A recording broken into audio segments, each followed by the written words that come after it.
NGSE's NFL columnist, Seth Mowat. You can take a look at that. This covers the current teams there and the prospect of the St. Louis Rams joining that mix of NFL teams in California. Also, the weekly edition of Beating Vegas. This is Entry 14 by G. Stilio, and this one covers the over/under, the who you should take for how much in the early bowl games. This will include the Cure Bowl, along with a couple other games which feature some of the pre-New Year's Eve contests. As always, you can check out this content and so much more at ngscsports.com. Once again, you're listening to the NGSC Weekly Flagship Show on NGSC Sports Radio, available on iHeart, Spreaker, and iTunes. I'm Montel Hardy. Back to you, Josh. Hey, thank you, Montel. Appreciate that. And ladies and gentlemen, it's time to talk some FCS playoffs, semifinal edition. Dude, Montel, there's going to be some hell of a good game this weekend between North Dakota State and Richmond. I'll be honest with you, I did not expect Richmond to make it this far. And to be honest, I really didn't expect North Dakota State to make it this far either, with the fact that Carson Wentz hasn't been played for the last 6 weeks. And they've made it, and they've done it well, and they've been leaning on their defense, and most importantly, that running game. And then, of course, the number one team in the country in the FCS, Jacksonville State. And Montel, I know you love these guys because they got NFL talent for days. They play Sam Houston State. Why does that sound familiar? Well, they've only been in the playoffs for the last 6 years. Basically, ever since North Dakota State started their 4-peat, and now their drive for 5. Sam Houston State's been basically along for the drive the entire way. But getting right into it, Montel. Hey, you know what? Draft Nation, I agree with you right there. No 5th title for North Dakota State. Unfortunately, if it is going to happen, Carson Wentz will be the starter, and that's going to happen because of that. So, Montel, since they're already talking about North Dakota State, let's just jump right into this game. North Dakota State and Richmond, all right? Two teams that have great defenses, really fast, physical, and aggressive defenses, but also a team that has to lean on the running game. You know, you got Jacoby Green for Richmond, a second-team All-American this year, and then you have King Frazier, who was second-team in Missouri Valley Conference. He was a transfer from Nebraska, I believe 2 seasons ago, sat behind John Crockett last year when John Crockett had his 1,900-yard season. But, again, I have to reiterate, they're playing with a redshirt quarterback in Easton Stick, and it's nothing but impressive with how well they've been playing. Montel, you've watched North Dakota State, and I'm sure you watched a lot of Richmond because those are the conferences that you actually are covering for Draft Central this year. Sure. What do you think of this matchup?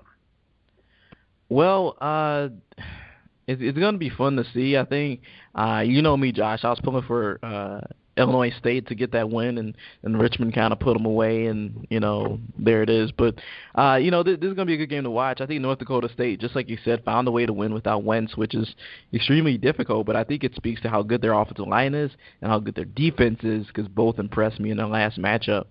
You know, as we talk about Richmond especially and some of the things, you know, they can do, I was a huge fan. I think that they have a well-run program. I think their defense is special.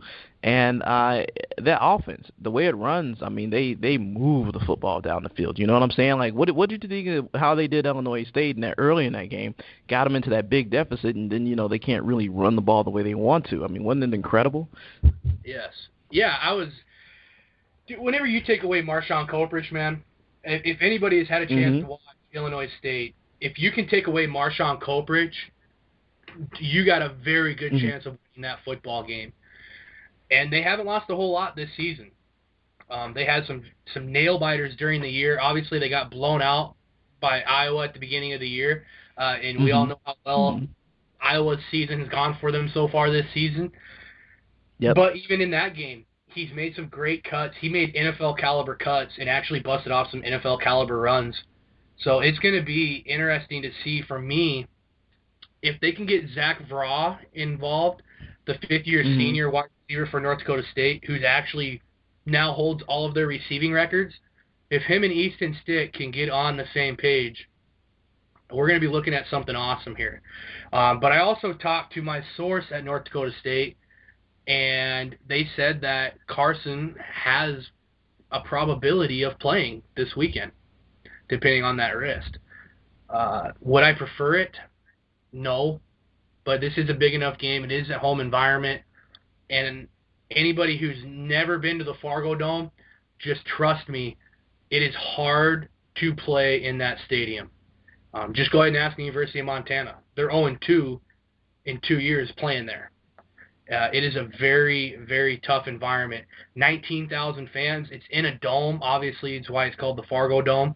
But the fans are basically on top of you. It's not like normal college sidelines where you have 10, 15 feet separating you from the bleachers, from the fans. They're literally standing on top of you. So Whew. that's going to be an environment that I Wow. don't know if Richmond has played in that environment yet. Uh-huh.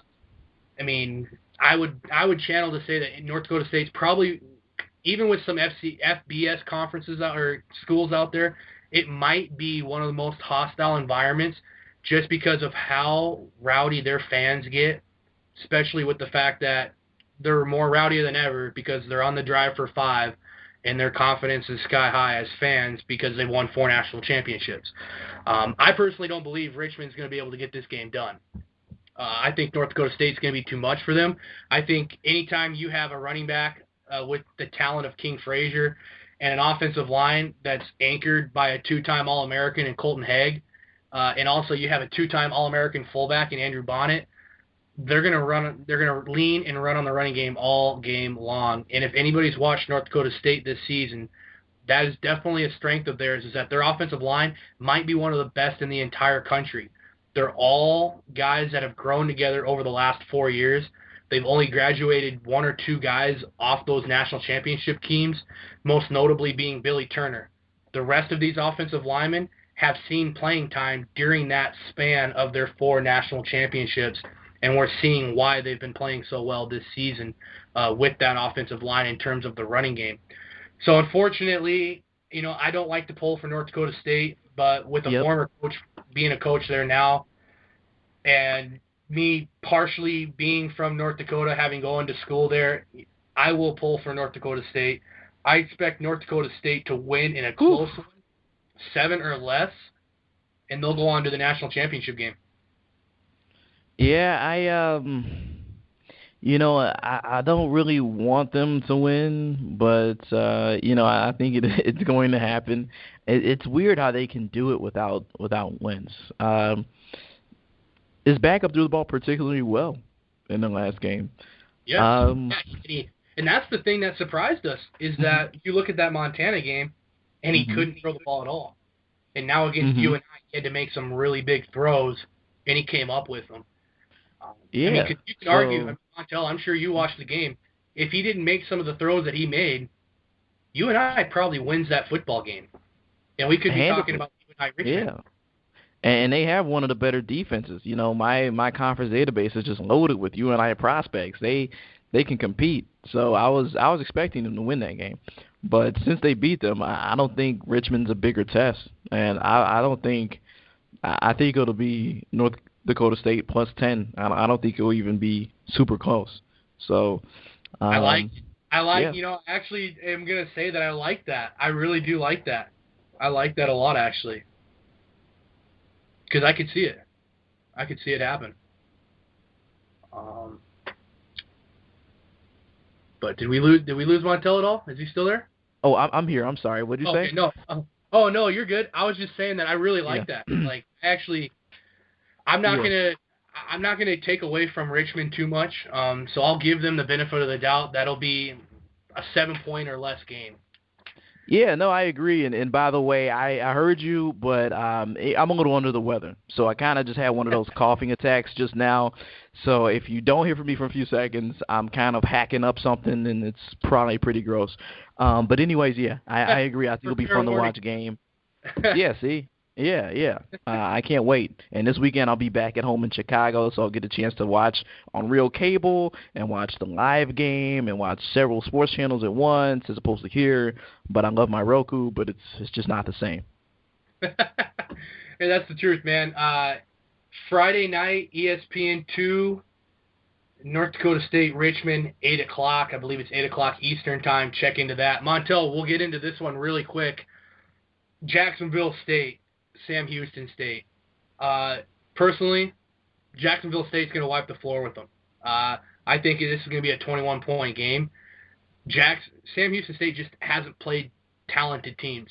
And I think we found out just how talented Jacksonville State is when we found out weeks later down the road that they became the number one team. You know, we weren't necessarily giving them as much credit as we should have when they played Auburn as tight as they did.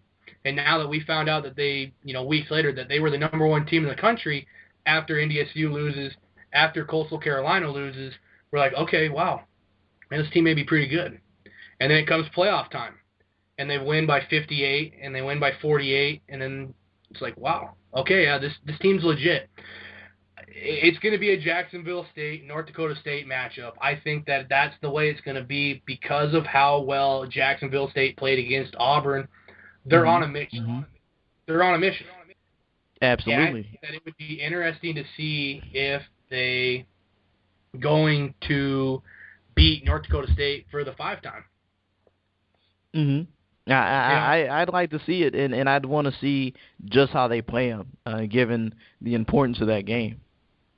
Yeah, and I don't know, and that's the thing. I think it's going to be it could go in North Dakota's favor. Obviously with the fact that they have the tradition of being in Frisco for the last 5 years, but also because of the fact that Jacksonville State, by the side of one team, has not seen true power eye offense.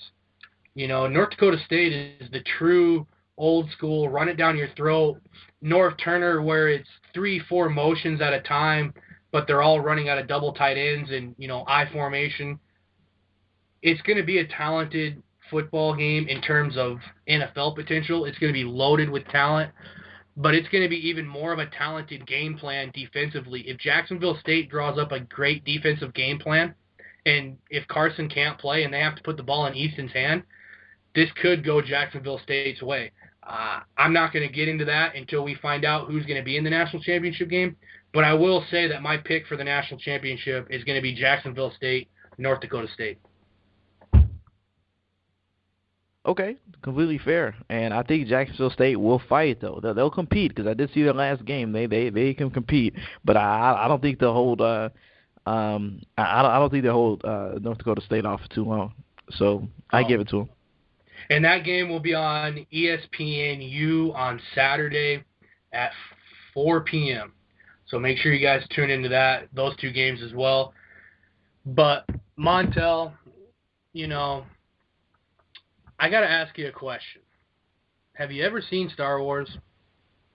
Star Wars. What'd you think of it? Maybe. What's that? No, I'm just playing. Yeah, I've seen Star Wars. I've seen not all the movies. I think I saw the fourth, 1 through 4. Okay, yeah, the old school. Yeah. So, well, I tell you what. I grew up watching Star Wars with my mom and dad every weekend when I was a kid. It was just one of those things that they'd always try and use for a nap fixture because it would always put me to sleep. And then when I grew up and got older, I ended up falling in love with it. So this weekend is actually, I'm excited. So with that said, I don't know. Oh my goodness! It kind of makes it feel great for me, but Star Wars opens this weekend, though. So I had to troll Montel there real quick. For those you just did that. You just did that. Okay. We had to do that. We're playing the Star Wars theme by John Williams because it is that time. We are going to build my NFL team and Montel's NFL team with one particular Star Wars character. And Montel, because I also remembered that the Bears and the Vikings play this weekend, and you lost the last time, and I was really kind of mean about it. I will go ahead and let you make the first selection in the Star Wars mock draft. All right, so this is anyone is up for grabs, right? Like anyone. Yes, any like you could get the guy who gets shot in the bar